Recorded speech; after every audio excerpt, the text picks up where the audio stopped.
অতিরিক্ত পাওয়ার লোভ, বেশি বেশি খাওয়ার লোভ, বেশি বেশি জমানোর লোভ মানুষকে গাফেল বানিয়ে দিয়েছে। এটা মানুষের স্বভাব। আরো চাই, আরো চাই, এই স্বভাবটা আছে না নাই? দেখবেন ছোট বাচ্চারা মসজিদের দোয়া অনুষ্ঠান শেষে জিলাপি দেয় না? বড়িয়া কৃষ্ণপুর কি দেয়? আগে বাতাসা দিত না, এখন কি দেয়? জিলাপি দেয়, মিষ্টি দেয়। তো মসজিদের 2-3 গেট থেকে যদি দেয়, ছোট বাচ্চারা দেখবেন এদিক দিয়ে কয়েকটা নিয়ে আবার ওই গেটে লাইন ধরে। ওর হাত হলো ছোট হাত, ওর হাত ভর্তি জিলাপি, আর নেওয়ার জায়গা না, এরপর আরেক জায়গায় লাইন ধরছে। আরো লাগবে, আরো লাগবে, এই আরো আরো আরো চাই, এই স্বভাবটাই মানুষকে কুড়ে কুড়ে শেষ করে দিয়েছে।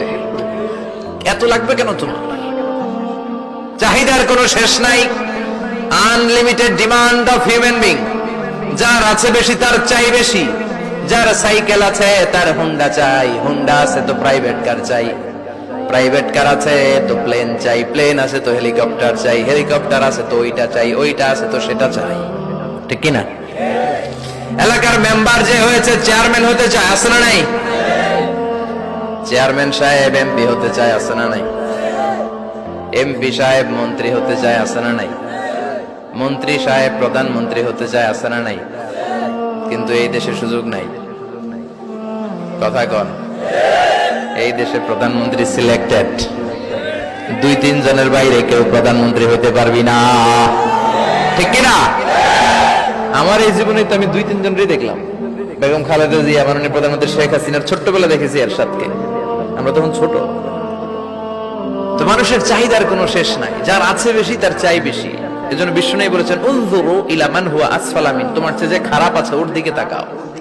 ওয়ালা তানজুর মান হুয়া আ'লা মিন, তোমার চেয়ে যে ভালো আছে ওর দিকে তাকাও না, তোমার চেয়ে যে খারাপ অবস্থানে আছে ওর দিকে তাকাও।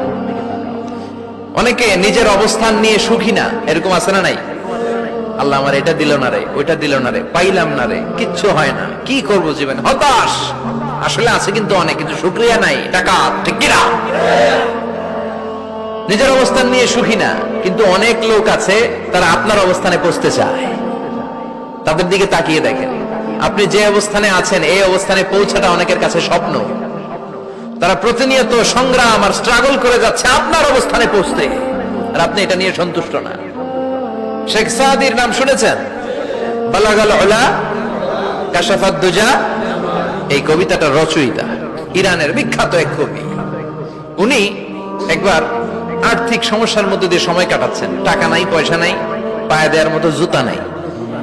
উনি খুব দুঃখ পেলেন, হায় রে, আমি ইরানের এত বড় কবি, আমার পায়ে দেওয়ার মতো জুতা নাই।